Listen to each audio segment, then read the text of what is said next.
Olive Sharp here with All Ages of Geek, here to interview Ginny D at PAX Unplugged. Hi. Hi. So, I guess my first question is, for the progress of you going from a cosplayer and musician to more D&D focused content to developing your own D&D supplements and adventures, what would you say is the most drastic change in that process?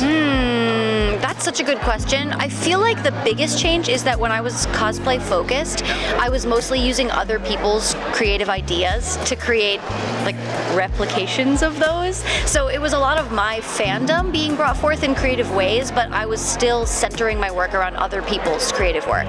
But now I get to center my work around my own creative work, which is really exciting. It's just like a lot more freeing, and I can follow the stuff that I feel excited about, and I don't have to rely on other people making exactly the thing that I want them to make. I can just make my own thing. That's great. Second, more silly question. Where is your sword? Oh God, wait, it's here. I brought my small version. Oh, good, good. Is it this side? Yeah. I have an axe. Still got a sword. I have an axe just in case, because sometimes when the sword is small, it's not enough. But you still have to carry it. Yeah, of course, yeah. I gotta have a pocket size for the con floor, 'cause it's just easier. Yeah. All right. Third question. If you could choose a single die type of any number of sides to be the main die type for a TTRPG you were developing, what die would it be? Ooh. It could be any number of them, but you have to pick a die type. I guess the question is, do I want to make an absolutely absurd tabletop game, or do I want one that has a rational purpose? Or stab people with D4s. Oh yeah, the tabletop game is just that you like put down caltrops and people have to walk across them. I'm gonna say D3s, because I accidentally ended up with like 20 D3s from misunderstanding an Etsy order, and I don't have anything to do with them now. You can make little grappling hook ones. They're fun. Oh yeah, that sounds great. All right, I think I have a third question I was going to ask, but it's going to take me a second. That's okay. It'll technically be the fourth, I think. It will, but sometimes numbers are weird. That's true. We both know this is D&D players. Math gets weird when you're thinking about it. Yeah, for how much math we do, we are often bad at it. That's true. And I say this is a former physics major. Oh my God, okay, you're way ahead of me. I was an English major. I barely got through math. There we go, there's the transition. Speaking of being an English major, how would you say being more creative helps you develop adventures overall in your current state? Because you went from, as mentioned, you went from cosplay to music to developing your own adventures to developing more supplements that are more mechanical. Yeah. So obviously the writing aspect is much more your speed. Yeah. How do you deal with a lot of the mechanical challenges that go for someone with plague? With difficulty sometimes. No, I mean, it's definitely not my area of strength. I do feel like I am often more creative with constraints, though. I like being put into a box and having to be creative in breaking out of that box, rather than just being given like a whole, when people are like, you can do anything you want, that panics me. But when I'm given some sort of guidance, that helps me be more creative. So in some ways, I think the mechanics of the game help me in that way, because it gives me a foundation to like be creative with and sort of play with.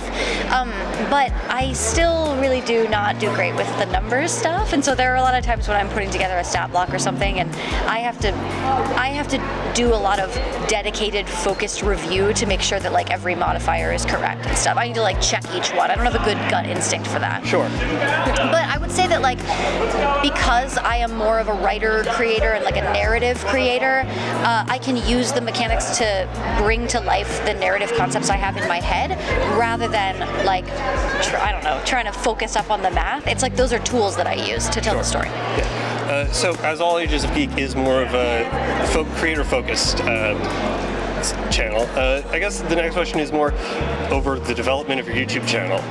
Over time, as mentioned, you have different changes and changed the demographics as well as the actual creative style of your videos. Yeah. But you've kept the sort of pastel friendliness overall. That just comes with me. Yeah, I got the sense, but it's, people sometimes change how they're working for different channels. You accentuate certain parts without, overall going. So I guess the more question is, how would you recommend people try and keep parts of themselves in videos without, while still maintaining a sort of interesting brand or personality? Yeah, I think that with branding, it can be hard at first when you try to develop a brand when you're thinking about it that way, because most of us don't think of ourselves as like a packaged marketing product. You know, we think of ourselves as people, and I think it can often feel like you are being forced to be reductive about like your style or your tone or your goals in order to package it up as a brand. What I found more helpful when I started working on developing my personal brand, or whatever you want to call it, my style, is thinking about what things look good to me and feel good to me and seem like the kind of vibe that I want to share, and then identifying which of those things are sort of repeatable, because not everything about me is part of my brand. Like every Halloween I'm like, let's be a little goth for a minute, and I love horror movies, and there are times when I definitely want to be like a spooky witch lady, but that's mostly not what I'm doing on my channel. That is what people expect from me.